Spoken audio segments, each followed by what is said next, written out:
So, all right. So next we have Sam Bush and Kate Daughdrill. Welcome them, please.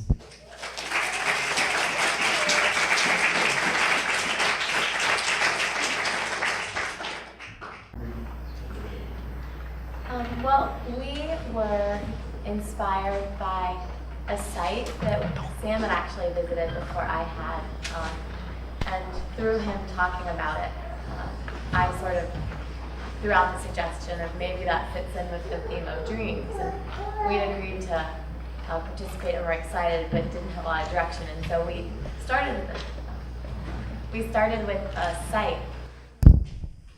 site. And I'll give these to you. And Sam had originally shown me these pictures that he'd taken. So that's sort of how I first came to see it. And it is the old woolen mills factory at the end of Market Street, which was an old wool factory sort of during Civil War times that actually was used to make uniforms.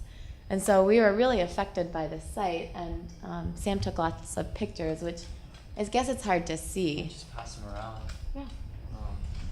If you want to just pass them, I guess that'd be the best way to look at them. So take your time and collect them at the end. But so from those images, we went out to the space, and it's at the end of Market Street, and you kind of have to climb up this hill, and I mean, you're sort of trespassing, but but I think a lot of people do it. I think it's part of the history of Charlottesville, and I've told people about it. A lot of people have recognized it, but we took some images on our own, and when we were there, each of us, and used some of mine and some of his, but both of these prints that I ended up making are from pictures that Sam took that I scanned in and printed out on an inkjet printer, and then used different acrylic mediums and pigments to sort of engage the images.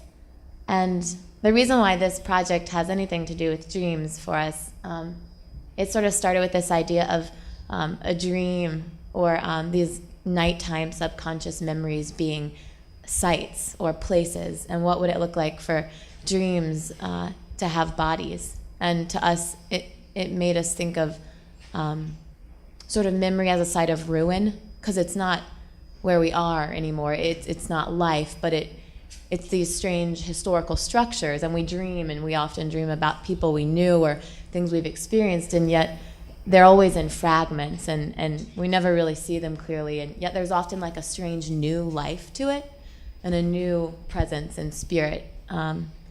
So the space and these images were striking in that they had this really eerie feel that something had happened and it had a really strong history, and yet it was being overgrown and something new was coming in. And so a lot of the images there, these unbelievable textures on the wall of nature sort of coming back in and taking back over in this process. And when I saw the pictures, I exclaimed, I was like, "These are prints!" And Sam said, "I thought that the whole time I was there." And when we were there, I just was looking around and I was thinking, why do we even need printmakers? Like, why do we need artists when we have nature? But then in sort of putting them in these frames, I sort of realized maybe artists help frame. They help us, they point maybe. So hopefully, even though this is much more beautiful if you actually go there, hopefully this helps point to the fact that there are beautiful things and sites and places that evoke history and memory and newness, and there's constant struggle going on in these historical sites between the past and the present and the future. So that's a little bit of my take on it, since I'm the visual artist. Sam has a song. I think he's going to say a bit and play a song. Yeah, it was great. It was great going to this place together in order to collaborate, to really share something and work with something together. And I just find place in itself to also just be a meaningful thing, to actually be in a physical place for some reason. I don't know. I can't speak of it too articulately, but with the prince and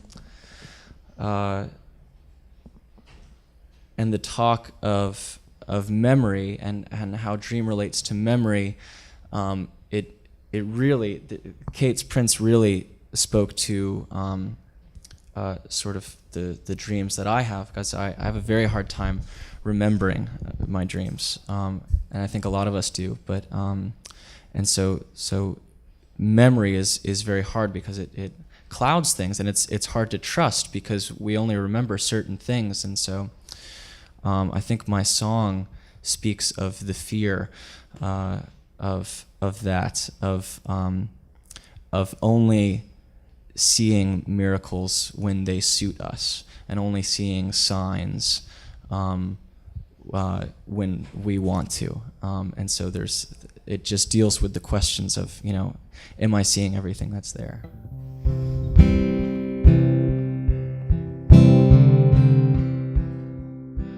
Well, I woke up strange from visions in the night, but they fled soon as I awoke. As my eyes opened, my ears closed tight, and so did a strange voice that spoke. When I left my house and walked through the town, everything that I saw had a veil. My confusion cast my eyes to the ground. I was lost and in need of a trail. What am I forgetting? Some instruction.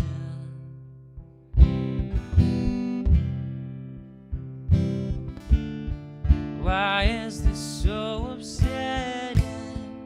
Is there a sign that I don't see? Would you make it clear for me?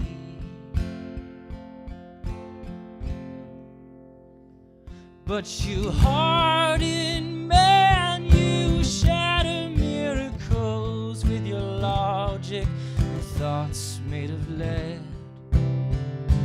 But my dream is light and delicate to touch. It has fled since the words that you said. Can human understanding give my mind rest?